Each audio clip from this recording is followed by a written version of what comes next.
Queridos, hoje, na verdade, nós só vamos dar uma provocada em vocês, para vocês ficarem com vontade de voltar amanhã. É um assunto que, obviamente, se tivesse mais tempo, seria melhor ainda. E eu gosto de usar pelo menos de 12 a 15 horas para dar um bom panorama escatológico, que é um assunto que mexe com todas as outras doutrinas da Bíblia. E a gente não tem o tempo, nem na escola, nem na minha agenda, né? Então a gente vai fazer um formato um pouco mais resumido, mas eu quero mexer naquilo que é essencial. A expressão escatologia que nós usamos é a soma de duas palavras, escatos, que significa último, e logia, que significa estudo, né? Em essência, é o estudo das últimas coisas. Então, dentro da escatologia, cabe tudo aquilo que vai acontecer no tempo do fim. A Bíblia fala de um desfecho em todo o propósito de Deus, envolvendo a obra da redenção, a obra da criação, e há muitos fatos que estão relacionados, mas a essência da escatologia é entendermos a volta do Senhor Jesus, né? Juntamente com esse evento, alguns outros eventos que estão correlacionados e que eles vão estar acontecendo. E amanhã eu quero dar um panorama em algumas coisas. Por exemplo, em Hebreus capítulo 6, nos rudimentos da doutrina de Cristo, a gente descobre lá que a Bíblia fala sobre a ressurreição dos mortos e o juízo eterno. Então, essas coisas estão relacionadas com o tempo do fim. Então, nós vamos procurar estudar um pouco amanhã sobre ressurreição, um pouco sobre juízo eterno, que envolve, né, também galardão, recompensa. Há muitos assuntos que estão relacionados com o que eu gosto de chamar do estudo profético. Eu vejo muita gente tentando tirar um pouco do valor, da importância do estudo da escatologia. Isso às vezes me entristece, né? Quando eu vejo algum pregador atacando, depreciando, né, a questão da escatologia, porque cerca de 1/4 da Escritura são profecias, né? E muitas delas, obviamente, né, uma boa parte delas ainda não se cumpriram. E nós não podemos olhar para um Deus que separou quase 1/4 das Escrituras como sendo algo profético e dizer que o estudo profético não é importante ou que ele não tenha valor. O próprio Jesus falou muito a respeito do assunto. O apóstolo Paulo costumava ensinar sobre esses princípios. Ele fala disso, né, em 2 Tessalonicenses, no capítulo 2, 1 e 2, ele fala, né, e deixa claro que ele tinha conversado, ensinado sobre essas coisas com os irmãos. A Bíblia fala em Apocalipse 1:3 sobre bem-aventuranças em dar ouvidos e atenção, né, à voz de Deus. O último livro, Apocalipse, o último livro da Bíblia, que significa revelação, ele fala muito sobre essa questão das coisas do tempo do fim. E eu creio que há muitos benefícios que podem ser liberados, desatados na nossa vida, quando nós entendemos a importância dessas coisas.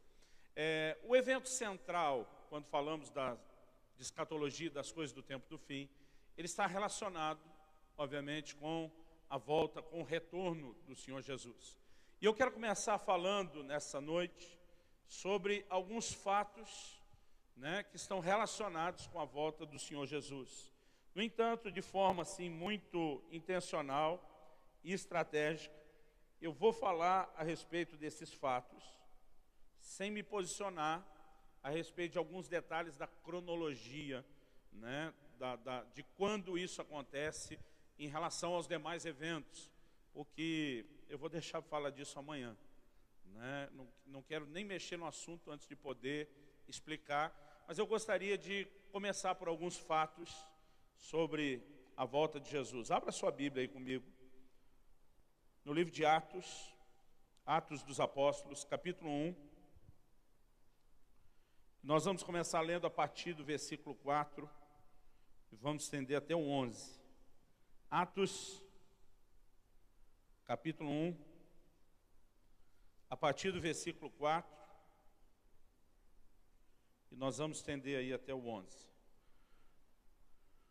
O texto fala de Jesus já ressuscitado nos seus últimos momentos com os apóstolos, e diz assim: comendo com eles, determinou-lhes que não se ausentassem de Jerusalém, mas que esperassem a promessa do Pai, a qual disse ele, de mim ouvistes.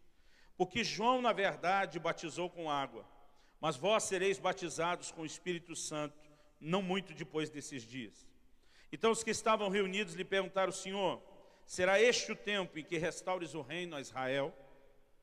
A importância dessa pergunta para os discípulos talvez vai ficar mais clara com o que nós estudamos amanhã.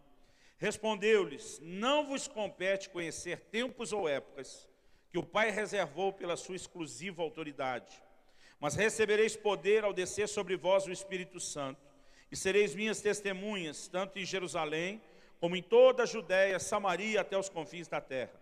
Dita essas palavras, foi Jesus elevado às alturas à vista deles, e uma nuvem o encobriu dos seus olhos. Estando eles com os olhos fitos no céu, enquanto Jesus subia, eis que 2 varões vestidos de branco se puseram ao lado deles e lhes disseram: varões galileus, por que estáis olhando para as alturas? Esse Jesus, que dentre vós foi assunto ao céu, virá do modo como o viste subir. Na NVI, esse texto ficou traduzido assim: galileus, por que vocês estão olhando para o céu? Esse mesmo Jesus, que dentre vocês foi elevado aos céus, voltará da mesma forma como o viram subir. Eu ouvi há um tempo atrás uma afirmação de um apóstolo que me chocou. A gente tem percebido a importância de que haja reforma e que a gente possa resgatar muita verdade bíblica. Mas parece que para alguns a reforma virou uma espécie de modismo, onde toda hora alguém tem que inventar alguma coisa nova, né, para parecer que então estamos restaurando e resgatando algo. E esse camarada, um homem de Deus, sem sombra de dúvida, eu respeito, admiro, reconheço a unção que está sobre ele, mas nesse assunto, ele falou, ao meu entender, uma bobagem enorme. Ele me disse numa conversa: eu não creio numa vinda, num regresso literal do Senhor Jesus.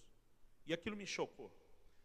A minha pergunta é: como que nós podemos, com tantas afirmações bíblicas claras sobre a vinda de Jesus, chegar a um ponto de tamanho descrédito? Quando criança, a maior parte dos cânticos que nós cantávamos, né, ou boa parte, se não der para dizer a maior parte, nos nossos cultos, estavam relacionados com a vinda de Jesus. Talvez uma das expressões que eu mais ouvi dentro da igreja quando criança, e que virou o nome de muitas igrejas que não tem nenhuma relação entre si por todo o Brasil, era a expressão Maranata, né, que significa ora vem, Senhor Jesus, uma expressão do aramaico que significa vem, Senhor. E eu fico pensando como a igreja, em alguns anos, em poucas décadas, ela conseguiu sair de uma ênfase tão grande sobre a vinda, o regresso do Senhor, a um ponto onde a gente quase não fala sobre isso, e quando muitos falam, falam até de forma contrária. Eu quero que a gente analise alguns fatos que, ao meu entender, são incontestáveis. Existem alguns assuntos que geram muita polêmica, geram muita discussão, principalmente quando nós entramos no assunto da cronologia. Qual é a ordem em que os eventos vão acontecer? Mas independente da gente aqui discutir, e hoje eu não vou mexer na cronologia, há alguns fatos que eles são incontestáveis, são inquestionáveis. E eu quero começar falando, em primeiro lugar, sobre uma vinda literal da parte do Senhor Jesus, que é uma promessa bíblica. Junto com essa vinda literal, nós temos alguns acontecimentos correlacionados que demandam necessariamente que essa vinda seja literal, porque senão nós vamos ter uma grande confusão em relação a eles, que são 3. O arrebatamento da igreja, a grande tribulação e o que a Bíblia fala sobre o anticristo. Repito, independente da ordem, né, a Bíblia fala a respeito dessas coisas, fala a respeito de um anticristo que vai se manifestar num período que é chamado pela própria Bíblia de a grande tribulação, fala sobre algo que, né, é expressão bíblica, não é nossa, porque tem terminologias que são nossas, né? Por exemplo, o termo trindade não está na Bíblia, é uma tentativa de definição da teologia para falar da triunidade de Deus, mas você não encontra esse termo lá. A palavra inferno é latina, ela não está na Bíblia. É uma tentativa de tradução de vários outros termos, tanto do hebraico do Velho Testamento como do grego. Mas essa expressão que nós usamos com referência ao arrebatamento, ela está lá em 1 Tessalonicenses, no capítulo 4. Então, eu quero começar falando dessa vinda literal e de alguns assuntos correlacionados. Vou fazer questão de destacar aqui que não há uma data em que se possa prever essa vinda e esse retorno do Senhor, porque esse é um outro assunto que tem gerado muito descrédito sobre a vinda do Senhor. Toda hora tem um louco tentando estabelecer que ele teve uma revelação e que ele sabe quando isso vai acontecer, e graças a Deus ninguém acertou, né?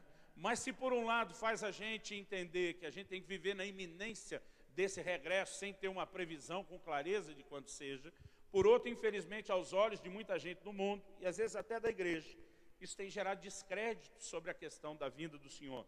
Então, eu vou mexer nesse fundamento, e depois vou terminar falando sobre algo que, em termos de vida cristã, é muito prático, né? Que é como vivermos na iminência da volta do Senhor, o que desde a primeira geração era uma mensagem pregada, né? Os apóstolos chegam ao ponto de reconhecer que aquilo não aconteceria tão rapidamente, mas eles pregaram desde a primeira geração para que cada um vivesse na iminência do regresso do Senhor, e existe um porquê, né, a respeito disso. Então depois eu vou fechar o assunto dessa primeira noite, que eu espero não estender muito, lembrando que vocês estão em São Paulo, moram longe, têm distâncias, e querendo que vocês não desanimem e voltem amanhã, eu vou tentar ser bem sucinto essa noite, e eu prometo terminar ainda hoje, amém, irmãos?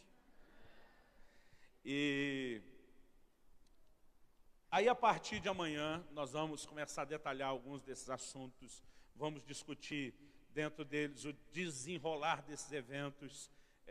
Obviamente, apesar de apresentar algumas diferentes opiniões sobre alguns desses assuntos, a partir de amanhã, eu não vou esconder a minha opinião, que não é diferente dos líderes da casa.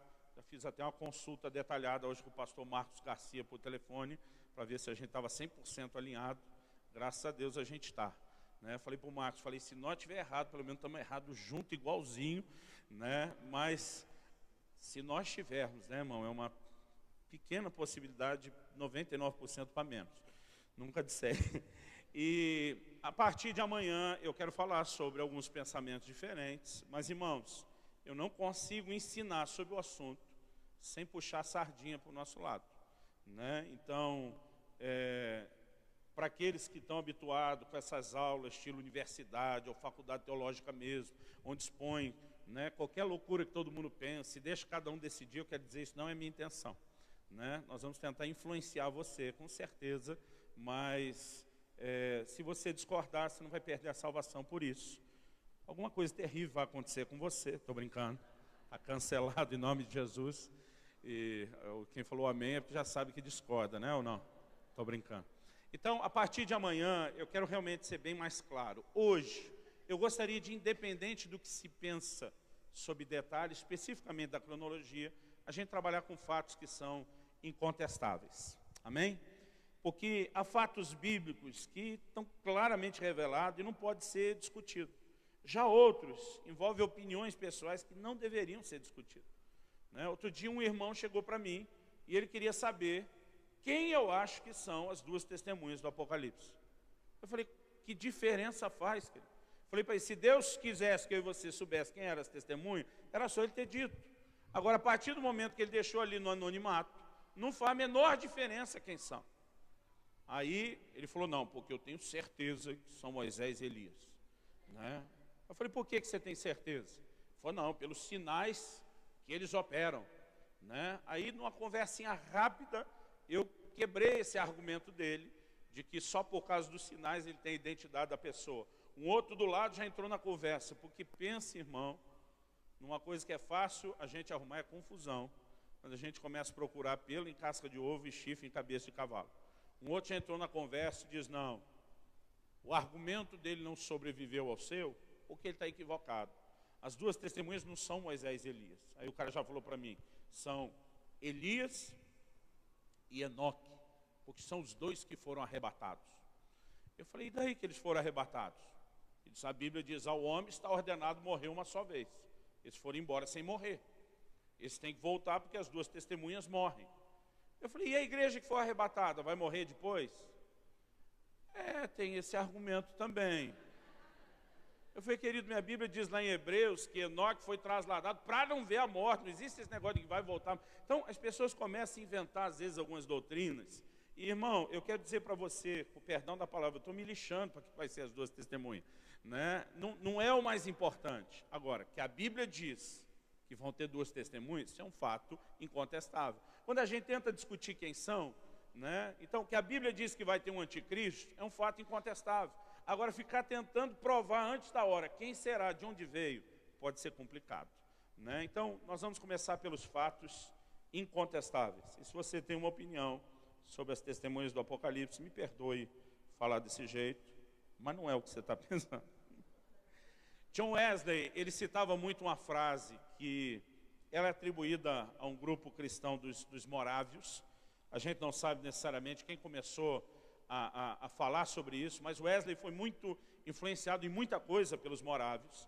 E ele citava muito essa frase dos morávios. Ele dizia: nas coisas essenciais, unidade.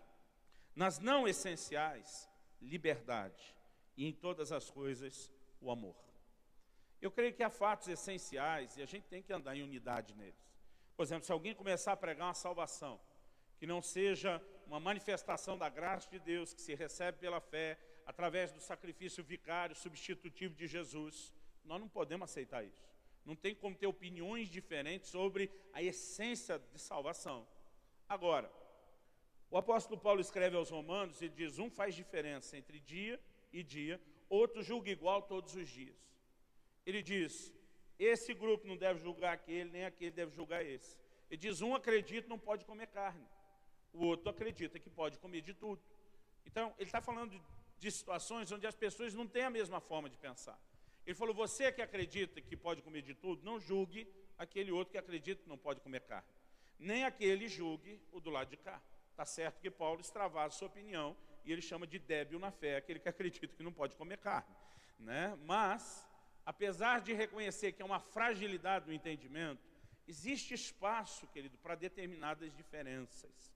Então, se são questões não essenciais, eu acho que a gente não precisa discutir algumas dessas questões. O importante é que em tudo a gente tenha amor.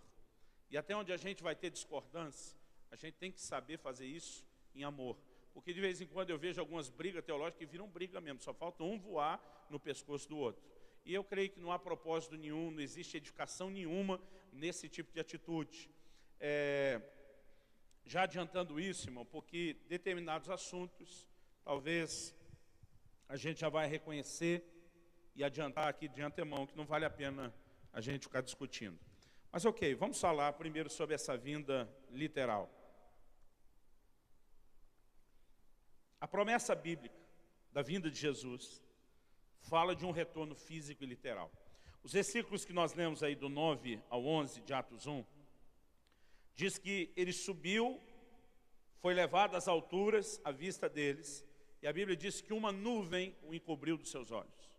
No momento em que Jesus some do alcance da vista deles, é porque uma nuvem o escondeu. Então os anjos aparecem e dizem: ei, por que vocês estão aí olhando para o céu? E diz: esse Jesus, do mesmo modo que vocês viram ir, ele vai voltar. Então, o texto traz não só, né, uma promessa de que ele virá novamente, mas o texto ainda diz: vai ser do jeito que vocês viram ir. Interessante que a maior parte dos textos do Novo Testamento que fala da vinda do Senhor, diz que ele vem com as nuvens. Então, ele saiu da onde? Se você olhar o versículo 12 aqui de Atos 1, a Bíblia diz: então voltaram para Jerusalém, do monte chamado das Oliveiras. Quando você lê Zacarias capítulo 14, diz: naquele dia, falando do dia da vinda do Senhor, os seus pés serão colocados sobre o monte das Oliveiras. Então, quando a Bíblia diz: do jeito que vocês viram ir, vai voltar, para mim está dizendo, é como, falando a linguagem de antigamente, antes da era digital, quando eu e você tínhamos em casa aquele videocassete, lembra daquela fita cassete que era um tijolão enorme, né? Falando na linguagem de antigamente, a gente tem que rebobinar a fita. É mais ou menos isso que vai acontecer. Diz: do jeito que vocês viram ir, vai voltar. Ele desaparece ocultado por uma nuvem, mas quando ele virar, ele vai aparecer a partir das nuvens. Ele sai do Monte das Oliveiras. A Bíblia diz que ele volta a colocar os pés no Monte das Oliveiras. Do jeito que foi, essa é a forma como ele regressa. Então, eu creio que esse texto sozinho, nós temos muitos outros que podemos citar, Para quem estiver anotando, o texto que fala dele colocar o pé no Monte das Oliveiras está em Zacarias 14, 4 e 5. Eu mencionei só o capítulo e os versículos não. Em Mateus 25, 31, Mateus 25, 31, a Bíblia fala sobre uma vinda gloriosa de Jesus com os anjos de Deus. O texto diz assim: quando vier o Filho do Homem na sua majestade, e todos os anjos com ele, então se assentará no trono da sua glória. Fala de uma vinda física, literal, majestosa, gloriosa com os anjos. Apocalipse capítulo 19.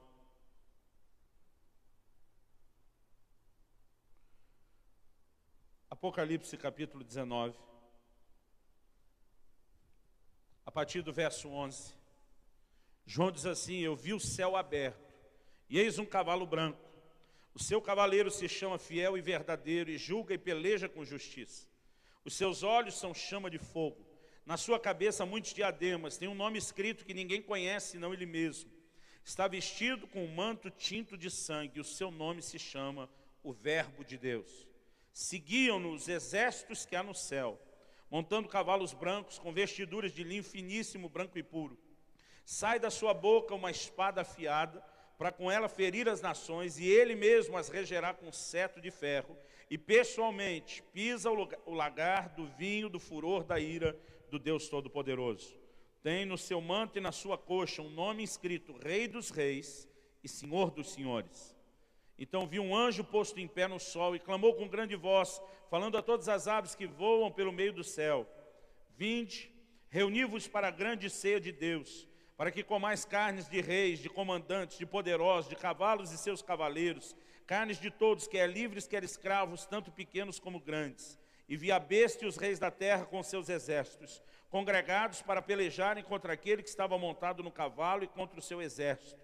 Mas a besta foi aprisionada, com ela o falso profeta, que com sinais feitos diante dela seduziu aqueles que receberam a marca da besta e eram os adoradores da sua imagem. E os dois foram lançados vivos dentro do lago de fogo que arde com enxofre, bem feito. Isso não está na Bíblia, é uma opinião. 21. Os restantes foram mortos com a espada que saía da boca daquele que estava montado no cavalo, e todas as aves se fartaram das suas carnes. Mas a Bíblia fala de uma vinda literal. Determinados textos podem ter citações que a gente pode até questionar se estão carregados de simbolismo. Outro dia alguém falou: mas pastor, no céu tem cavalo, para vir todo mundo montado a cavalo, né? Ou isso é uma figura do que eles tratavam na época. Normalmente, né, já um conceito que era forte na época do Império Romano, quando tudo isso foi escrito, que o rei vencedor vinha montado num cavalo branco. E alguns ficam questionando se a Bíblia mencionar que ele vem no cavalo branco, normalmente ele só montava depois de ter ganho a guerra. Mas como é tão certo que Jesus ganha a guerra, ele já pode montar antes, né? Então, as pessoas ficam discutindo os detalhes. Eu quero que a gente pule os detalhes. Há uma vinda literal, né? Nesse momento ele vai se manifestar. A Bíblia diz: o seu nome é o Verbo de Deus, está escrito Senhor dos Senhores, Rei dos Reis. Ele tem uma espada na sua boca, vai pelejar contra a besta, o falso profeta, os reis da terra que vão se levantar contra ele. Então, esse acontecimento é literal. Há uma vinda literal. Você pode dizer amém? Há duas expressões no grego que falam muito dessa vinda gloriosa do Senhor. Em vários desses textos, nós não vamos ter tempo de selecionar, porque são muitos textos, mas só para quando você ouvir a respeito disso, uma delas no grego é parousia, né? A outra é epifania. Esse termo até a gente usa muito para falar de uma aparição de alguém glorioso, uma epifania. Deixa eu só citar aqui, novamente, aqueles acontecimentos que estão correlacionados com a vinda do Senhor, que demanda que essa vinda seja literal, que isso não é só simbólico. Eu quero começar, sem necessariamente estar definindo a ordem do acontecimento, eu quero começar pelo arrebatamento. Abra sua Bíblia em 1 Tessalonicenses, capítulo 4, versículo 13.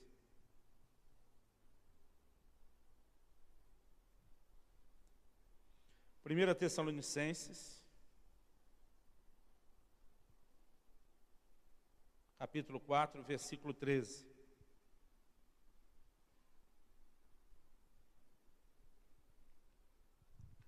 O assunto que está sendo abordado inicialmente é a ressurreição dos mortos. Esse é um dos assuntos correlacionados com a vinda do Senhor, né, dentro da escatologia, o estudo das últimas coisas. Paulo diz: não queremos, porém, irmãos, que sejais ignorantes com respeito aos que dormem, para não vos entristecerdes como os demais que não têm esperança. Pois se cremos que Jesus morreu e ressuscitou, assim também Deus, mediante Jesus, trará em sua companhia os que dormem. Ora, ainda vos declaramos por palavra do Senhor isso: nós, os vivos, os que ficarmos até a vinda do Senhor, de modo algum precederemos os que dormem. Porquanto o Senhor mesmo, dada a sua palavra de ordem, ouvida a voz do arcanjo e ressoada a trombeta de Deus, descerá dos céus, e os mortos em Cristo ressuscitarão primeiro.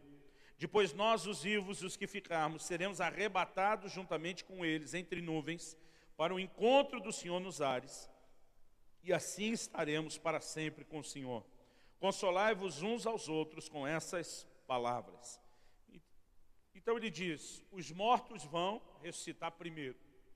Ele diz: nós, os vivos, não vamos precedê-los. Ele diz: o que vai acontecer conosco não é antes deles, a ressurreição deles é em primeiro. Ele diz: depois nós, os vivos, seremos transformados, e juntamente com eles que foram ressuscitados, seremos arrebatados ao encontro do Senhor nos ares. O que quer que seja esse arrebatamento, que nós vamos tentar definir amanhã, haverá um arrebatamento. A Bíblia diz: nós seremos arrebatados. Você pode dizer amém? Em Mateus, no capítulo 24, dos versos 40 a 42. Mateus 24, de 40 a 42, o próprio Jesus disse: então 2 estarão no campo, um será tomado e deixado o outro. 2 estarão trabalhando no moinho, uma será tomada e deixada a outra. O texto diz assim: portanto vigiai, porque não sabeis em que dia vem o vosso Senhor. A palavra de Deus chega a falar, né, eu acho que é no Evangelho de Lucas, sobre 2 estarem numa cama, e um será tomado, o outro será deixado. Os versículos anteriores falam sobre a vinda do Filho do Homem. Jesus compara com os dias de Noé, fala de quando o dilúvio chegou e alguns não perceberam. Então, ele fala a respeito do que vai acontecer. 2 estarão no campo, um será tomado, outro deixado, que é alguns que não vão perceber ou desfrutar disso. 2 pessoas estarão trabalhando, uma será levada ou deixada. Então ele repete: vigiai. Eu já vi muita gente tentar inventar uma explicação que isso não tem a ver com a vinda do Senhor. Então, todo o contexto, antes e depois, mostra que Jesus está falando sobre o seu retorno.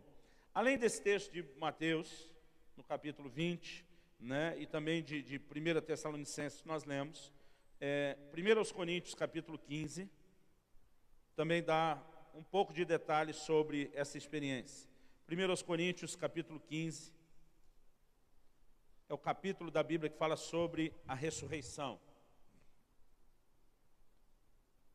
E eu repito, amanhã nós vamos tirar um tempo só para estudar a doutrina da ressurreição. 1 Coríntios 15, 50, Paulo diz: isso afirma, irmãos, que carne e sangue não podem herdar o reino de Deus, nem a corrupção herdar a incorrupção. Eis que vos digo um mistério: nem todos dormiremos, você está falando sobre morrer, mas transformados seremos todos. Num momento, num abrir e fechar de olhos, ao ressoar da última trombeta, a trombeta soará, os mortos ressuscitarão incorruptíveis, e nós seremos transformados. Porque é necessário que este corpo corruptível se revista da incorruptibilidade, e que o corpo mortal se revista da imortalidade. Quando esse corpo corruptível se revestir de incorruptibilidade, e o que é mortal se revestir de imortalidade, então se cumprirá a palavra que está escrita: tragada foi a morte pela vitória. Então, ele está falando aqui: olha, eu vou dizer um mistério para vocês, nem todos vamos dormir. A Bíblia diz: quando o Senhor vier, os mortos vão ressuscitar. Ele diz: mas os que estivermos vivos na ocasião, nós seremos transformados. Ele diz: nem todos dormiremos, mas todos seremos transformados. Então, ele fortalece aqui, escrevendo aos Coríntios, novamente a ideia de que essa transformação dos vivos vai acontecer junto com a ressurreição dos mortos, no momento em que o Senhor vier, e esse é o momento em que a Bíblia define, vai acontecer o arrebatamento. Eu quero falar agora sobre a grande tribulação, né? Estamos só fazendo menções de coisas que vamos detalhar amanhã. Mateus capítulo 24, a partir do versículo 21. Mateus capítulo 24, a partir do versículo 21. Palavras de Jesus. Porque nesse tempo haverá grande tribulação. Diga comigo, grande tribulação. Vira para o vizinho ao seu lado e faz uma cara assim de impressionado. Fala para ele, grande tribulação. Eu esqueci de ficar olhando qual a cara que vocês iam fazer. Dá para fazer? Eu estou brincando. Porque nesse tempo haverá grande tribulação, como desde o princípio do mundo até agora não tem havido, e nem jamais haverá. Ou seja, é um momento único. Irmãos, a Bíblia fala sobre tribulação na vida da humanidade sempre, né? Jesus diz, no mundo tereis aflições. Paulo diz lá aos Tessalonicenses, ele também afirma isso em Atos 14, que importa que por meio de muitas tribulações se herde o reino de Deus. Mas aqui a Bíblia não está falando de problemas de forma geral que pertencem à vida do homem. A Bíblia diz, haverá uma grande tribulação. A Bíblia diz que é a hora que a chapa vai esquentar. A Bíblia diz, como nunca houve antes, nem haverá depois. Então, ele está falando de um período único. 22. Não tivessem aqueles dias sido abreviados, ninguém seria salvo. Mas por causa dos escolhidos, tais dias serão abreviados. Então já quero aproveitar esse versículo para mexer com um mito de que alguns têm pregado de que não há salvação durante esse tempo, né? 23. Então se alguém vos disser, eis aqui o Cristo, ou ele ali, não acrediteis. Porque surgirão falsos cristos e falsos profetas, operando grandes sinais e prodígios para enganar, se possível, os próprios eleitos. Vede que vô-lo tenho predito. Portanto, se vos disserem, eis que ele está no deserto, não saiais. Ou ele no interior da casa, não acrediteis. Porque assim como o relâmpago sai do oriente e se mostra até no ocidente, assim há de ser a vinda do Filho do Homem. Onde estiver o cadáver, aí se ajuntarão os abutres. Agora Jesus diz assim, logo em seguida, a tribulação daqueles dias, o sol escurecerá, a lua não dará sua claridade, as estrelas cairão do firmamento, os poderes dos céus serão abalados. Então, Jesus não só fala sobre essa tribulação, mas ele fala de coisas que são relacionadas com ela, antes e depois. Nós não vamos discutir isso ainda. 2 Tessalonicenses, capítulo 1, versículo 6. Abre lá comigo, 2 Tessalonicenses, capítulo 1, versículo 6.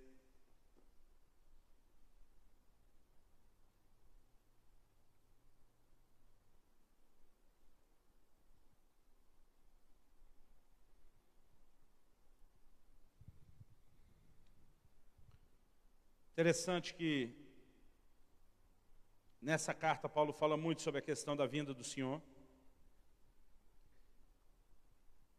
E ele diz assim, se de fato é justo para com Deus, que ele dê em paga tribulação aos que vos atribulam, e a vós outros que sois atribulados, alívio juntamente conosco, quando do céu se manifestar o Senhor Jesus, com os anjos do seu poder em chama de fogo, tomando vingança contra os que não conhecem a Deus e contra os que não obedecem ao Evangelho de nosso Senhor Jesus. Esses sofrerão penalidade de eterna destruição, banidos da face do Senhor e da glória do seu poder, quando vier para ser glorificado nos seus santos e para ser admirado em todos os que creram naquele dia, porquanto foi crido entre vós o nosso testemunho. Né? Então, Paulo está falando de Deus da paga, tribulação aos que nos atribulam, e ele relaciona isso também com a questão, né, da vinda, do retorno, do regresso do Senhor Jesus. Em Apocalipse, no capítulo 7 e no versículo 14,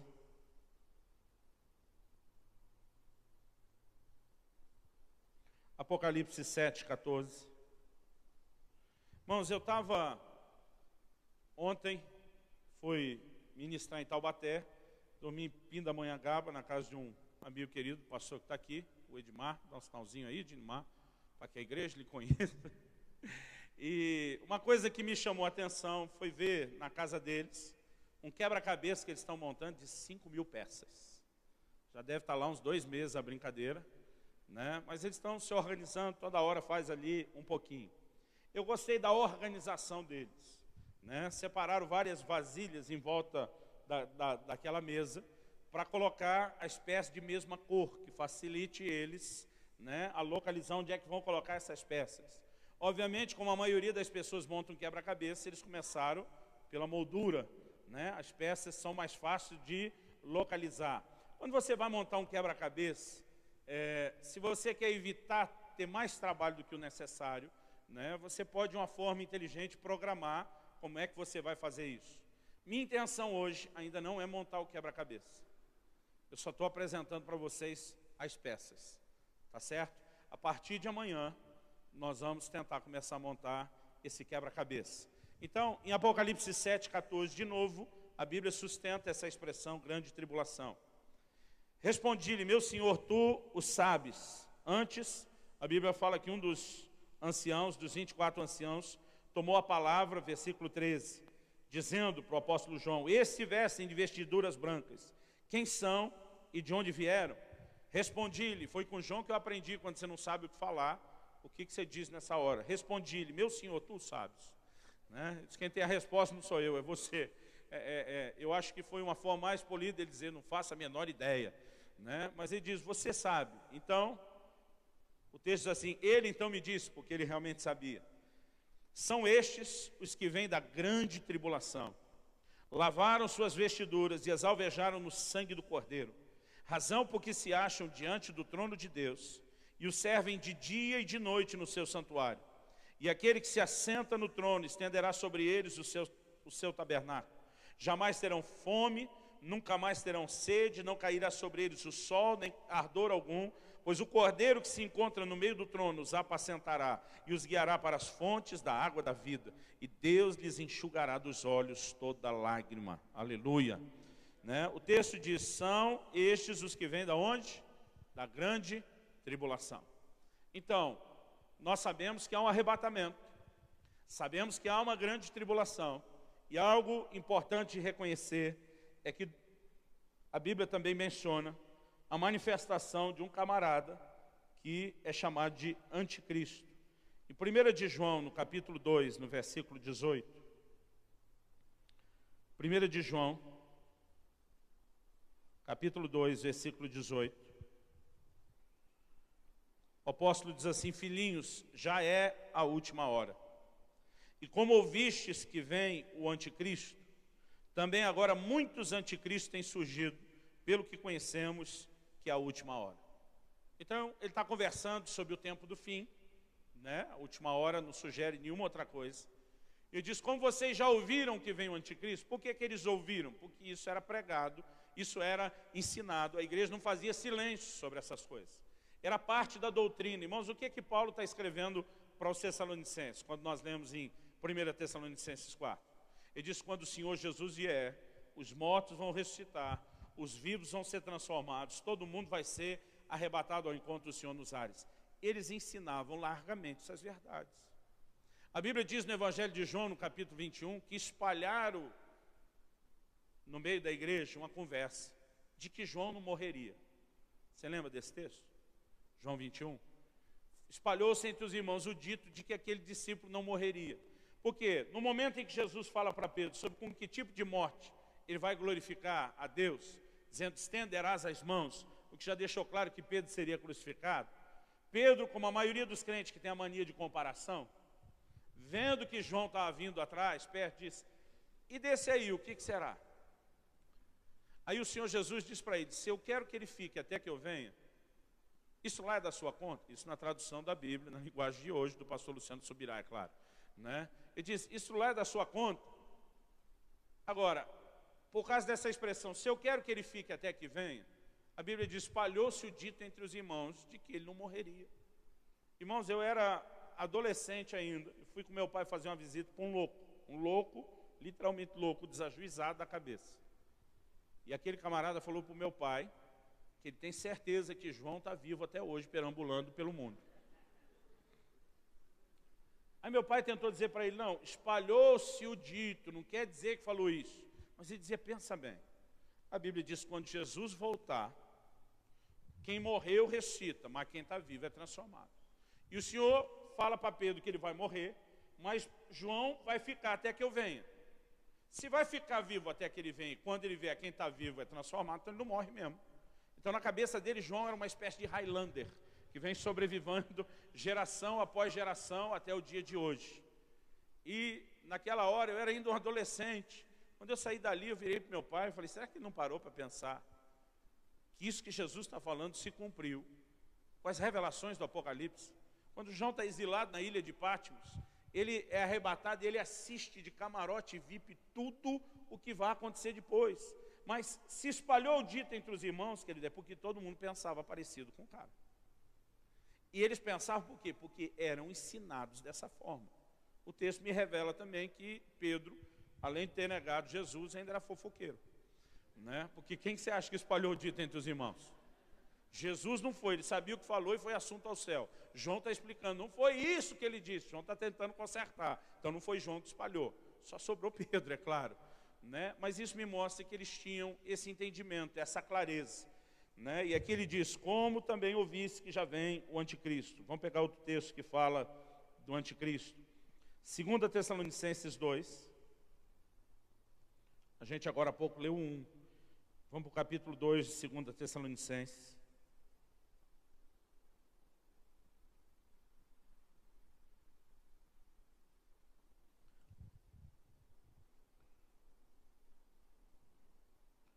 O texto diz assim, irmãos, no que diz respeito à vinda de nosso Senhor Jesus Cristo e a nossa reunião com Ele, nós vos exortamos a que não vos demovais da vossa mente com facilidade, nem vos perturbeis, quer por espírito, quer por palavra, quer por epístola, como se procedeste de nós, supondo que tenha chegado o dia do Senhor. Ninguém de modo nenhum vos engane, porque isso não acontecerá sem que primeiro venha a apostasia, e seja revelado o homem da iniquidade, o filho da perdição, o qual se opõe e se levanta contra tudo que se chama Deus ou é objeto de culto, a ponto de assentar-se no santuário de Deus, ostentando-se como se fosse o próprio Deus. Não vos recordais de que ainda convosco eu costumava dizer-vos essas coisas. Então, de novo, a gente mostra que eles conversavam, ensinavam sobre essas coisas. Agora sabeis o que o detém, para que seja revelado somente em ocasião própria. Com efeito, o ministério da iniquidade já opera, e aguarda somente que seja afastado aquele que agora o detém. Então será de fato revelado o iníquo, a quem o Senhor Jesus matará com o sopro da sua boca, e o destruirá pela manifestação da sua vinda. Ora, o aparecimento do iníquo é segundo a eficácia de Satanás, com todo o poder e sinais e prodígios da mentira, e com todo engano de injustiça aos que perecem, porque não acolheram o amor da verdade para serem salvos. Então aqui, Paulo está detalhando essa conversa com os Tessalonicenses, a vinda desse iníquo, né, que em Apocalipse 13 é apresentado como uma besta. A expressão besta, querido, apesar da nossa língua parecer que a gente está falando de alguém que não pensa direito, né, que às vezes a gente bota como sinônimo do burro, né, a besta é uma expressão usada para falar de animais, bestas, feras. Como é difícil ele descrever o que ele está vendo, porque ele vê um ser de um monte de cabeça, um monte de chifre, né? Algumas vezes a Bíblia usa a expressão, né, um dragão, uma besta, mas está falando de uma coisa que é difícil descrever. Em Apocalipse, no capítulo 13, vamos lá, a Bíblia de novo fala sobre esse ser que em outros textos é chamado de um anticristo. Temos aí sinônimos, como o iníquo. Então ele diz assim, a partir do versículo 1 de Apocalipse 13, vi emergir do mar uma besta que tinha 10 chifres, 7 cabeças, sobre os chifres 10 diademas, sobre as cabeças nomes de blasfêmia. Né? O texto diz assim, versículo 4, o fim do 2, deu-lhe o dragão o seu poder, o seu trono e grande autoridade. No capítulo 12 de Apocalipse, quando você estuda quem é o dragão, a Bíblia fala que é Satanás, a antiga serpente. Versículo 4. Adoraram o dragão porque deu sua autoridade à besta. E também adoraram a besta, dizendo: quem é semelhante à besta, quem pode pelejar contra ela? Foi-lhe dado uma boca que proferia arrogância e blasfêmias e autoridade para agir 42 meses. Depois, primeiro a Bíblia fala de uma besta que sobe do mar, no versículo 11. Uma besta que sobe da terra. O capítulo 19 do Apocalipse mostra essa chamada falsa trindade maligna de o dragão, que é Satanás, o anticristo, que é a primeira besta, e o falso profeta, que é a segunda besta. Mas nós temos aqui algumas menções de coisas que vão acontecer, que todas elas são literais, estão relacionadas com uma vinda literal. Há algumas promessas do Antigo Testamento ligadas à vinda de Jesus que não se cumpriram de forma completa. Uma parte delas se cumpriu na primeira vinda, e nós entendemos que a segunda parte, ou a parte que falta dessa promessa, vai se cumprir na sua segunda vinda. E se a primeira vinda foi literal, a segunda vinda, necessariamente, incluída nas mesmas promessas, tem que ser literal. Acho que esse é um ponto que a gente não pode entrar em discussão. Isaías 9, 6 e 7. Vamos lá comigo para Isaías, capítulo 9, versículos 6 e 7. O texto diz assim: porque um menino nos nasceu e um filho se nos deu. O governo está sobre os seus ombros, e o seu nome será maravilhoso, conselheiro, Deus forte, Pai da eternidade e príncipe da paz. Para que se aumente o seu governo e venha a paz sem fim sobre o trono de Davi e sobre o seu reino, para o estabelecer e firmar mediante o juízo e a justiça, desde agora e para sempre, e o zelo do Senhor dos Exércitos fará isso. Um menino vos nasceu, um filho se nos deu, já se cumpriu. Uma medida de governo de quem veio ser Senhor se cumpriu. Mas aquilo que se esperava sobre o governo dele como o Messias, que vai governar as nações, Apocalipse ainda está apontando para a vinda dele, dizendo: ele é aquele que vai reger as nações com vara de ferro. Essa parte ainda não se cumpriu. Em Zacarias, livro do profeta Zacarias, no capítulo 9, e no versículo 9.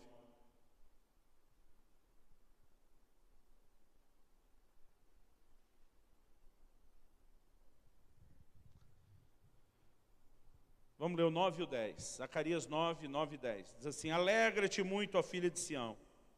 Exulta, ó filha de Jerusalém.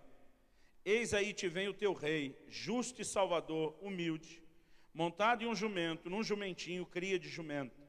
Destruirei os carros de Efraim e os cavalos de Jerusalém, e o arco de guerra será destruído. Ele anunciará paz às nações, e o seu domínio se estenderá de mar a mar, e desde o Eufrate até as extremidades da terra. A primeira parte do versículo 9 se cumpriu. Você lê no Evangelho, que é justamente esse texto: alegra-te, ó filho de Sião, eis aí vem teu rei, justo salvador, humilde, montado num jumento, num jumentinho, cria de jumento. Isso se cumpre quando Jesus entra em Jerusalém. Mas a segunda parte do versículo, que fala desse governo físico, literal, ainda não se cumpriu. Jesus, na primeira vinda, ele diz: olha, o reino de Deus não vem com aparência exterior. Não adianta dizer ele aqui, ele ali, porque o reino de Deus está dentro de vós. Na primeira vinda, Jesus vem estabelecer o governo de Deus no íntimo dos homens. Por ocasião da sua segunda vinda, ele vai estabelecer um reino físico na terra. E parte do que nós vamos estudar amanhã, quando falamos do juízo eterno, vamos entrar na questão do galardão, é que parte da nossa recompensa será reinar juntamente com ele.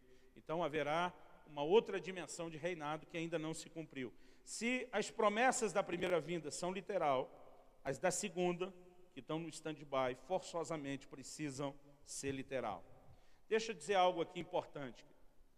Eu tenho visto muita gente tentando discutir um assunto. Para aqueles que já entendem que a vinda é literal, que tem um arrebatamento literal, uma grande tribulação literal, um anticristo literal, a discussão começa a acontecer em torno de quando é que essas coisas vão se desenrolar. Então, existe uma escola de pensamento que passou a ser chamada e classificada como pré-tribulacionista, porque ela prega que o arrebatamento da igreja é o fator inicial que dá início agora ao período da grande tribulação, que é onde o anticristo se manifesta.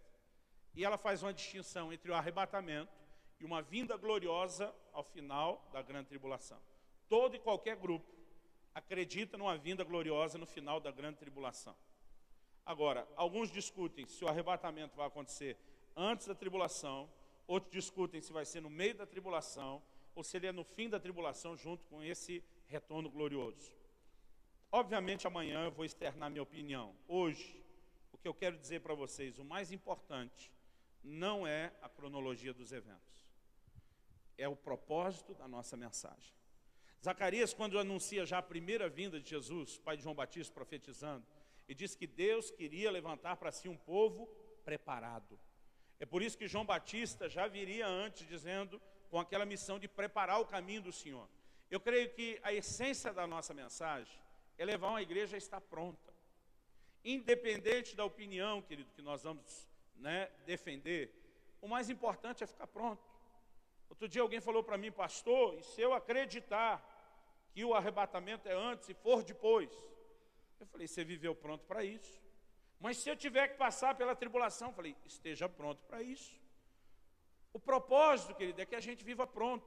Não é necessariamente acertar o desenrolar das coisas. Então, deixa eu te dar uma ilustração. Eu tenho a minha opinião, vou externá-la amanhã, mas antes que se crie discussões sobre isso, a gente precisa entender que a importância não é acertar a cronologia, é entender a proposta da mensagem, que é vivemos preparados. Então, outro dia eu ouvi uma ilustração que eu achei muito interessante. Nessa ilustração, a pessoa falava sobre algumas pessoas que gostam de tomar café com leite e têm hábitos diferentes. Então, dizia, um gosta de pôr primeiro o café para depois pôr o leite na xícara. A gente pode chamar ele de pré-lácteo. Outro gosta de pôr primeiro o leite, depois o café. Ele é o pós-lácteo. Outro gosta de misturar os dois juntos ao mesmo tempo. A gente chamaria ele do mid-lácteo. Vocês já entenderam onde eu quero chegar? Irmão, no final a questão é, nós vamos tomar café com leite. Tá certo? Então, o mais importante não é entender necessariamente a cronologia, é viver preparado. Há razões pelas quais se tem interpretação de qual será a ordem cronológica. E não tem como a gente mexer nesse assunto e não falar nisso. Mas eu preciso deixar claro, antes de manifestar a opinião, eu tenho amigos que pensam diferente. Eu, quando junto alguns amigos, nós temos muita comunhão no Senhor, creio que todos são homens de Deus, estão fazendo um excelente trabalho para resgatar almas, cuidar bem delas, fortalecer a igreja. Então, a hora que a gente junta, irmão, de vez em quando sai umas faíscas, quando começam as discussões. O arrebatamento é antes, é no meio, é depois, porque às vezes cada um tem uma opinião diferente. Agora, o que é mais importante é que todos nós, independente da opinião que a gente tenha, estejamos preparando as pessoas para uma vinda literal e para um retorno iminente. Você pode dizer amém? Então, o primeiro fundamento que acho que tem que deixar claro é que não há uma data que se possa prever. Acho interessante quando os discípulos perguntam em Atos 1, é nesse tempo que restauras o reino? Irmão, há profecias de algo, obviamente, que vai acontecer em relação a esse reino. Mas Jesus vira para eles e diz, não vos compete saber os tempos ou as épocas, mas recebereis poder ao descer sobre vós do Espírito Santo. Então ele diz, em vez de ficar discutindo o tempo, a época, quando, entende o que vocês têm que fazer agora. Vocês têm que ser cheios do Espírito Santo, têm que ganhar as almas para Jesus e preparar essa igreja para o retorno dele. Mais importante do que acertar o tempo ou a época, é entender qual é a nossa missão. Você pode dizer amém? Agora, ao mesmo tempo, quando Jesus sobe, eles estão olhando, acho quase desolados, ele foi embora. Os anjos aparecem e dizem, ei, do jeito que foi, vai voltar. Vocês não estão sendo abandonados, nessa ausência ele vai dar um outro consolador, mas haverá um retorno, haverá um regresso. Então, a gente não pode ir nem para o extremo, porque eu vejo alguns pegando isso, não vos compete saber o tempo e as épocas, e dizem, nós não temos que estudar nada sobre as coisas do tempo do fim. Tem questões que a gente não tem o direito de querer enfiar uma interpretação onde não é claro. Mas nós temos que reconhecer que no tempo do fim vai haver ressurreição dos mortos. Haverá juízo eterno, haverá um retorno do Senhor, e essas coisas eram ministradas pelos apóstolos desde o início, e é parte do que a igreja tem que aprender a entender esses dias. Em Mateus 24, no versículo 36, Abra comigo lá. Jesus faz uma afirmação importante. Mateus 24, versículo 36. A Bíblia diz: a respeito daquele dia e hora, ninguém sabe. Fala comigo, ninguém sabe. Fala para alguém ao seu lado, ninguém sabe. A Bíblia diz: nem os anjos do céu, nem o Filho, senão o Pai. Não, ninguém. Olha comigo, versículo 42. Portanto, vigiai, porque não sabeis em que dia vem o vosso Senhor. Versículo 44. Por isso ficai também vós apercebidos, porque a hora em que não cuidais, o Filho do Homem virá. O tempo todo a Bíblia apresenta um mistério sobre essa ocasião. Eu sei que a gente quer discutir, mas Jesus realmente não sabe. Eu particularmente acredito que Jesus está falando da condição dele como homem. Impossível, aqueles atributos dos quais ele abriu mão, que diz lá Filipenses 2, subsistindo na forma de Deus, não teve o ser igual a Deus como coisa que se deveria aprender, se esvaziou. Então a gente sabe que Jesus caminhou na terra abrindo mão de determinados atributos. Ele não usou onipresença, ele está limitado a um corpo. Ele é uma cidade de cada vez. Ele não usou onipotência, foi ungido com o poder do Espírito Santo. Você vê ele fazendo perguntas para as pessoas, porque ele não usou onisciência. A Bíblia diz que ele cresceu em sabedoria e conhecimento diante de Deus e dos homens. Então, eu particularmente entendo que depois da ressurreição, que Colossenses diz que nele habita corporalmente toda a plenitude da divindade, significa que tudo que ele abriu mão lhe foi restaurado depois. Mas o ponto não é discutir se Jesus está dentro disso ou não. É que de qualquer forma, quer ele esteja, quer não, Jesus disse, nem os anjos, tem mais ninguém sabendo, ou seja, esse segredo foi guardado a 7 chaves e não vai vazar. Vira para o irmão ao seu lado e fala, não é você que vai descobrir isso antes dos outros. Eu acredito que existe um propósito, querido, em vivermos na espera de algo que a gente não sabe quando vai acontecer.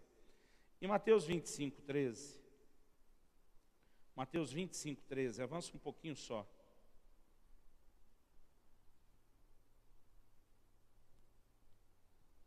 Jesus repete, vigiai, pois, porque não sabeis o dia nem a hora. Vamos repetir? Vigiai, pois, porque não sabeis o dia nem a hora. Outro dia, irmão, não, pastor, aqui não dá para saber o dia e a hora, o mês e o ano.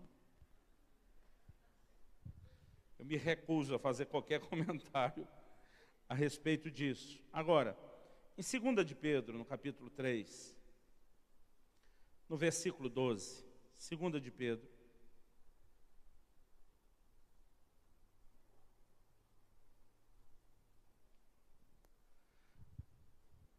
Segunda de Pedro 3,12. Eu creio que nós temos um assunto aqui muito interessante. No versículo 10 antes, ele diz, virá entretanto como ladrão o dia do Senhor. Ele fala nos versículos anteriores que estava havendo zombaria, perguntando onde está a promessa da sua vinda, como quem diz, Deus esqueceu que tinha uma volta. No versículo 12 a Bíblia diz, esperando e apressando a vinda do dia de Deus, por causa do qual os céus incendiados serão desfeitos e os elementos abrasados se derreterão. A Bíblia fala sobre esperar e apressar.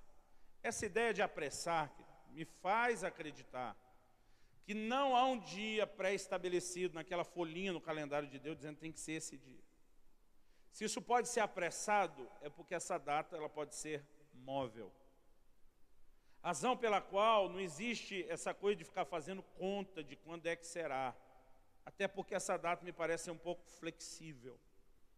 Tá? Por que a gente pode pensar esse tipo de coisa? Em Mateus 24, Jesus comparou a vinda dele, o seu retorno, com o dilúvio. Eu acho que aqui a gente tem uma dica interessante sobre quando Jesus fala isso. Ele diz, em Mateus 24, 37, pois assim como foi nos dias de Noé, também será a vinda do Filho do Homem. Porquanto assim como nos dias anteriores ao dilúvio comiam, bebiam, casavam, davam-se em casamento, até o dia em que Noé entrou na arca e não o perceberam, senão quando veio o dilúvio e os levou a todos, assim será também a vinda do Filho do Homem. Existia uma data para o dilúvio chegar? Não. Não, pastor, Deus falou lá com Noé e disse, vai ser daqui 120 anos. Irmão, eu te provo que quando ele fala de 120 anos, ele não está falando do tempo de construção da arca. A maioria de nós que cresceu no Evangelho aprendeu isso desde a escola dominical, que levou 120 anos para Noé construir a arca. Isso não é verdade. A Bíblia diz que Deus fala com Noé, diz que no ano 500 da sua vida, ele teve os seus filhos. A Bíblia diz que no ano 500 da sua vida nasceu lá Sem, Cão e Jafé. Deus fala com ele depois do nascimento dos seus filhos, depois do ano 500. A Bíblia diz que o dilúvio aconteceu no ano 600 da vida de Noé. Então, forçosamente, quando Deus fala com ele até ele construir a arca, é um período inferior a 100 anos. Deus não deu uma data de 120 anos. Em Gênesis 6,3, quando Deus diz, e os dias do homem serão 120 anos, ele está diminuindo a duração da vida do homem, que antes vivia 900, 800, 700 anos. Moisés, que viveu essa medida cheia dos 120, ainda escreveu no Salmo 90 que a vida do homem é 70, no máximo 80. Esse período foi abaixado de novo. Então, não tinha uma data pré-determinada para a vinda de Noé, do dilúvio. Deus não deu essa data para Noé. Noé se apressa para terminar, porque no calendário é esse dia. Quando foi que o dilúvio veio? Quando a arca ficou pronta. No momento que a arca ficou pronta, bota os animais para dentro, bota a família, entrou, fechou a porta. A Bíblia diz, abriram-se as comportas do céu. Quando Jesus compara o dia da sua vinda com o evento do dilúvio, e olhando o texto que fala sobre apressar, eu particularmente sou inclinado a pensar que não tem um dia pré-determinado para a vinda do Senhor. Que no momento em que a igreja estiver pronta e concluir o seu trabalho, ele virá. Então, a questão, querido, não é ficar tentando estabelecer data.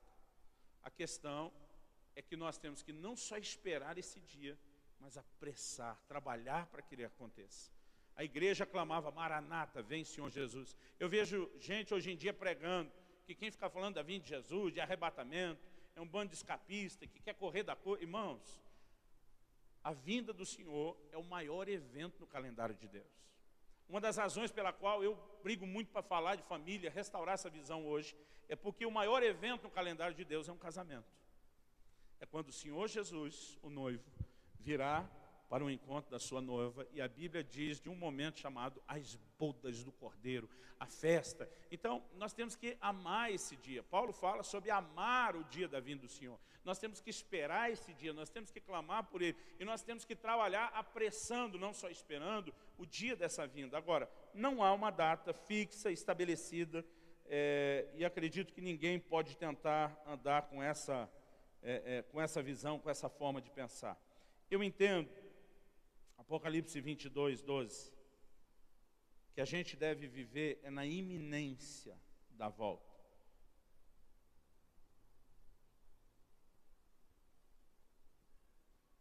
Eu creio que o crente tem que estar preparado para a morte todos os dias da sua vida. É tolice o cara pensar, vou aprontar, vou me divertir, lá para o fim da vida eu resolvo consertar com Deus, porque ele não sabe quando é o fim. Você concorda comigo? E justamente porque não sabe quando é o fim, ele vive o tempo todo preparado para o fim. Outro dia alguém falou, pastor, se eu esperar vir de Jesus minha vida inteira e ele não vier. Eu falei, pelo menos se você morrer em qualquer momento, enquanto está esperando e está pronto para a vinda, você está pronto para partir. Né? As pessoas ficam tentando discutir, mas por que os apóstolos pregavam isso já lá na primeira geração, se já passou 2000 anos não aconteceu nada? Porque Deus queria que cada geração, desde o início da igreja, vivesse nessa expectativa, nessa iminência o tempo todo. E a questão é, não importa se vai acontecer ou não na nossa geração. Porque de vez em quando eu vejo gente discutindo, eu creio que não vou morrer, que eu vou ser arrebatado, que eu vou ver Jesus voltar. Irmão, quando eu era criança, eu vi um monte de homem, mulher de Deus falar isso, já estão tudo enterradinho. Nenhum de nós tem o direito de ficar dizendo, vai ser no meu dia, na minha geração. Outro dia alguém falou, rapaz, mas é bem melhor ser arrebatado do que morrer. Eu falei, qual é a diferença? Diz, se você morrer, os mortos também vão ser arrebatados, a diferença é que eles vão ressuscitar primeiro. Na verdade, esse bonde do arrebatamento, todo crente fiel vai pegar e participar. Né? Agora, eu acredito que às vezes alguns estão falando disso por medo de morrer. eu acredito que o mais importante que nós temos que destacar é que o Senhor separou uma visão. Aí eu vi outro dia um outro pastor, não, eu creio que pelo menos por 300 anos ele não volta. Falei, nenhum de nós tem direito de fazer uma afirmação, nem que ele volta amanhã e nem que ele vai demorar. Eu entendi, querido, que em termos de viver pronto, eu tenho que viver a cada minuto como se o Senhor estivesse voltando. Em termos de trabalhar para Deus, fazer um ministério, eu vou trabalhar como se ele não fosse vir na minha geração de jeito nenhum. Eu vou ter um programa de trabalho, irmão, até quando eu estiver velhinho. Eu não acredito em aposentadoria ministerial, né? Eu acredito que a gente tem que mesmo se doar, que não é aqui o descanso, vai ter um momento depois de descansar de tudo.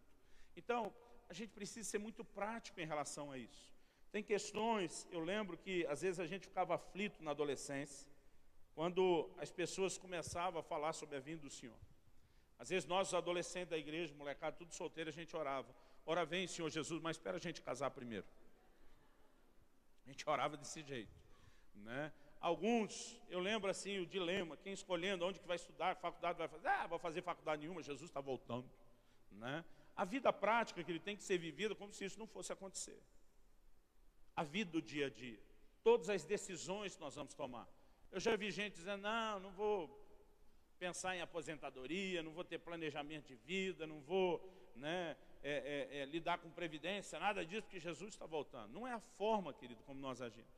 Nós vivemos a vida de maneira normal, mas vivemos em prontidão e dedicação, como se ele viesse a qualquer momento.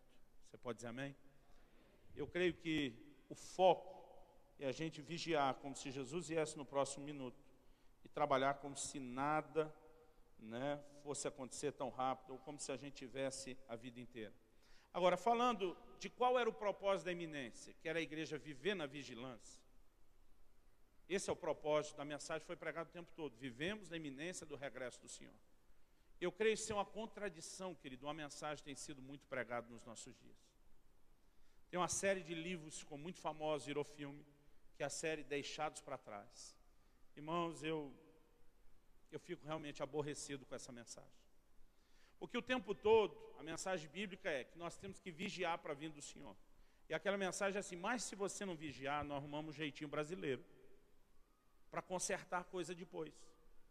Então assim, tudo bem que ele mandou vigiar, mas se não vigiar, e você perdeu o arrebatamento, então o jeito de consertar... Irmãos, que conversa é esta se não vigiar?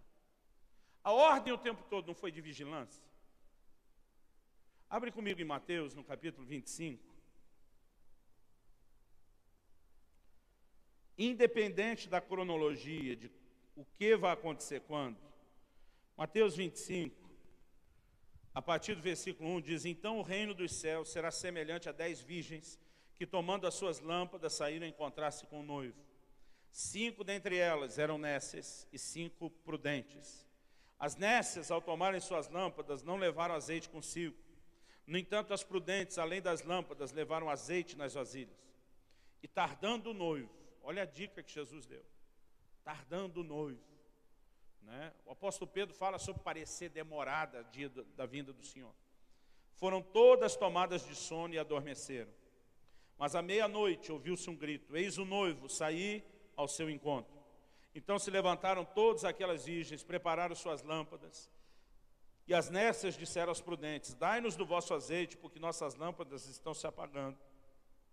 Mas as prudentes responderam, não, para que não nos falte a nós e a vós. Ele se dividiu, o que a gente preparou não dá para todo mundo. E diante aos que vendem, comprai. Saindo elas para comprar, chegou o noivo. As que estavam apercebidas entraram com ele para as bodas e fechou-se a porta. Digam comigo, fechou-se a porta. Mais tarde chegaram as virgens nécias, clamando, Senhor, Senhor, abre-nos a porta. Mas ele respondeu, em verdade vos digo que não vos conheço. Vigiai, pois, porque não sabeis o dia nem a hora. O que ele está dizendo? Quem não estiver pronto para esse dia, a porta vai fechar e não entra mais. Não, pastor, mas é que a Bíblia diz que a tribulação vai ser um tempo de salvação. O Senhor mencionou isso também. Sim, hoje também é um tempo de salvação. Você concorda comigo? Mas Jesus disse, se alguém blasfemar contra o Espírito Santo, não vai ter perdão para ele nem agora nem depois. Então, mesmo que hoje seja um tempo de salvação para o resto das pessoas, o cara que blasfemou contra o Espírito Santo, fechou a porta da salvação para si. Porta aberta para os outros, mas para ele está fechado. Algo que a gente precisa entender, querido, é que todos os que fomos advertidos a viver nessa iminência, se não estivermos prontos no momento da vinda, a Bíblia diz a porta vai fechar e não tem a segunda chance. Então qual era o propósito desde o início? Que a gente pregasse essa vigilância, essa prontidão por regresso. Mas agora a gente já inventou uma mensagem alternativa. Se você não estiver pronto, nós vamos te explicar como é que você faz. Irmãos, isso é engano e isso está fazendo um estrago na igreja. Então, há verdades que elas precisam ser discutidas. Já não importa mais se o arrebatamento é antes, se é no meio ou depois. No momento que ele acontecer, a porta vai fechar. Ah, mas não tem gente sendo salva, mesmo que for um tempo de salvação para os outros. Quem desperdiçar isso, fechou para si. Eu creio que a chave de toda essa proclamação bíblica é que nós temos que andar em vigilância. Você pode dizer amém? Precisamos viver em prontidão, né? Em 2 de Pedro, no capítulo 3, a gente leu aquela hora, o versículo 12 e alguns outros versículos. Mas em 2 de Pedro 3,14, Pedro conclui dizendo assim: por essa razão, pois, amados, esperando essas coisas, que estava falando da vinda do Senhor, empenhai-vos por seres achados por Ele em paz, sem mácula e irrepreensíveis. E diz, o ponto é esse: ser achado por Ele em paz, sem mácula e irrepreensíveis. Quando a gente começa a entender isso, eu creio que vai fazer diferença a forma e a maneira como nós vamos viver e caminhar. Há algumas coisas que de fato a gente precisa compreender no desenrolar de toda essa história. Mas uma mensagem que é muito repetida mesmo no Apocalipse. Abra comigo lá em Apocalipse 3:11.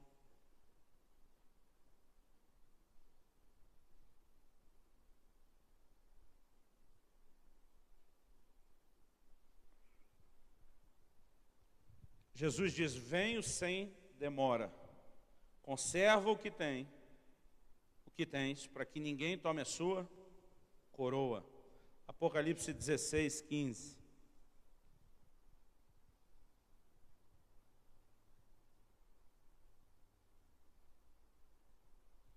Eis que venho como vem o ladrão. Bem-aventurado aquele que vigia e guarda as suas vestes, para que não ande nu e não se veja a sua vergonha. Há muitos textos bíblicos falando sobre essa questão de vigilância, justamente porque essa vinda vai acontecer a qualquer momento, ela será iminente. E a mensagem que era passada para a igreja era de uma vinda literal, assuntos relacionados que eu creio que a gente vai precisar entender onde é que cada um se encaixa. Há questões que nós vamos ter que mexer no assunto amanhã, né? Como por exemplo, questões ligadas a Israel e a igreja. É interessante que quase toda a promessa no Velho Testamento leva a gente a entender que tudo o que Deus está fazendo ou fará na terra está ligado à semente de Abraão. Aliás, Deus disse para Abraão: em ti serão benditas todas as famílias na terra. E diz: o que eu vou fazer na terra inteira começa por você e pela sua linhagem. Aí, isso fez ao longo do tempo os judeus se orgulharem muito, né, de dizer: nós somos filhos de Abraão. Jesus chega para ele e diz: ei, dessas pedras Deus pode suscitar filhos a Abraão. O que ele está dizendo? Esses filhos de Abraão que vocês estão vendo na Bíblia, eles não têm que ser necessariamente essa linhagem natural da qual vocês se orgulham tanto. Quais as promessas que Deus fez para Abraão? Deus diz a Abraão: a tua descendência será como a areia do mar. Deus falou de uma descendência terrena, mas ele também disse: a sua descendência será como as estrelas do céu. Ele falou de uma linhagem celestial. E é interessante que a Bíblia mostra como nós, os gentios, nos tornamos os filhos da fé. Jesus está dizendo: das pedras ele pode levantar filhos a Abraão. Então a gente tem que saber tratar com essa questão de Israel, que envolve não só o que Paulo chama do Israel segundo a carne, mas o Israel de Deus. Porque quando você começa a lidar com as profecias do Velho Testamento, a gente precisa saber relacionar isso com Israel e a igreja. Eu vi gente já fazendo afirmação que quem prega o retorno do Senhor, o arrebatamento, independente de onde ele aconteça, é porque tem a mentalidade escapista, está querendo correr, fugir de tudo. Irmãos, essa não é a nossa mentalidade. Eu creio que independente de qual seja a nossa escatologia, a gente precisa ter a nossa eclesiologia, a doutrina da igreja, bem firmada. Em Mateus 21, vou falar sobre isso amanhã, Jesus fala que o reino de Deus é semelhante a uma vinha que foi arrendada a um grupo de lavradores. Ele diz que esse grupo de lavradores não entregou os frutos. Então ele manda servos para cobrar, mas eles mataram, apedrejaram, né, e não deram ouvidos. Então ele diz, eu vou enviar meu filho, talvez meu filho respeite. A Bíblia diz que eles decidiram matar o filho. Então Jesus pergunta, o que é que o dono da vinha vai fazer? Vai arrancar a vinha desse grupo de lavradores, vai dar a um outro grupo de lavradores. E ele diz assim, que a seu tempo entreguem os frutos. Quem é o primeiro grupo de lavradores? A Bíblia diz que os judeus, as autoridades dos judeus entenderam que era deles que eles falavam. Nós sabemos que a vinha é o reino de Deus, e o dono da vinha é o próprio Deus. Ele concedeu o seu reino na mão de Israel natural. Eles falharam. Ao longo de toda a Bíblia, a gente vê Deus enviando os profetas, eram servos, mataram um, apedrejaram o outro, né? Não ouviram. Ele diz, vou enviar meu filho, Jesus. Jesus já estava anunciando o que iam fazer com ele. Eles vão matar o filho. Então vai chegar um momento que Deus vai dizer, estou tirando isso da sua mão e vou colocar na mão de um outro grupo. A Bíblia diz, Jesus veio para o que era seu, mas os seus não o receberam. Mas a todos quantos o receberam. E aqui há algo que Paulo vai falando do mistério de Deus que envolve os gentios.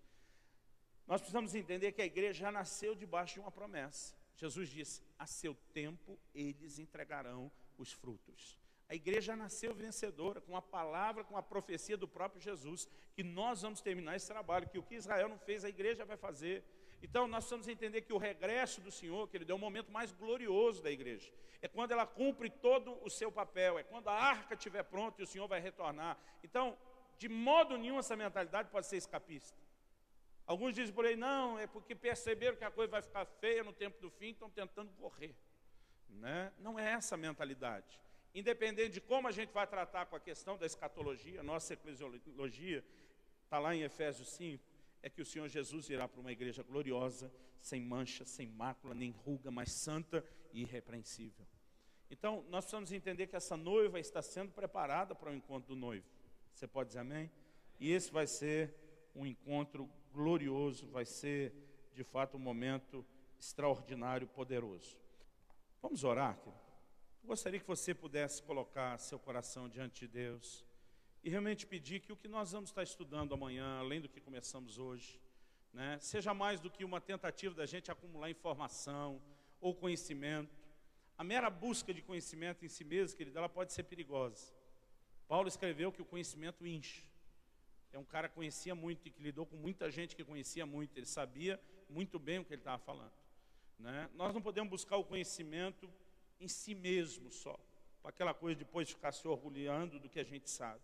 O que a gente precisa alcançar é a consequência prática desse conhecimento. Para mim, mais importante do que saber discutir escatologia, é saber que o meu coração está sendo impactado para viver pronto, esperando e apressando o dia da vinda do Senhor. Amém? Então eu queria que você orasse, colocasse seu coração diante de Deus, né? Realmente pudesse falar para o Senhor o quanto você quer crescer na revelação dessas coisas, mas para ser impactado de forma prática, para viver de forma mais frutífera para o Senhor. Há muitos textos na Bíblia que falam sobre essa forma diferente de se viver, quando a gente vive pensando no futuro e naquilo que nos aguarda. Deus, nós queremos pedir graça da parte do Senhor. Nós estamos, ó Deus, estudando um assunto que ao mesmo tempo que é tão importante, ó Deus, é algo que nós não queremos sair do propósito. A única razão para falarmos das coisas do fim, do desdobrar, do final de todas as coisas, é para entendermos o Teu governo, Tua soberania, Tua grandeza, o desfecho da obra da redenção e de forma prática, ó Deus, nos prepararmos para isso. Nós queremos mais do que nos encher de conhecimento, nós não queremos apenas procurar munição, ó Deus, para uma discussão, nós queremos de forma prática preparar o nosso coração para o maior evento do Seu calendário, que esse grande casamento, essa união do noivo com a noiva. E quando esse dia bendito chegar, Senhor, Se estivermos vivos, queremos estar prontos. Se enfrentarmos a morte antes desse dia, também queremos estar prontos, para que no momento em que o desfecho de todas as coisas acontecer, nós possamos desfrutar de tudo aquilo que o Senhor tem. É a nossa oração, é o nosso clamor em nome de Jesus e para a glória de Deus. Amém. Amém. Se você crê e concorde, diga amém. Vira para o irmão ao seu lado e fala, amanhã tem mais.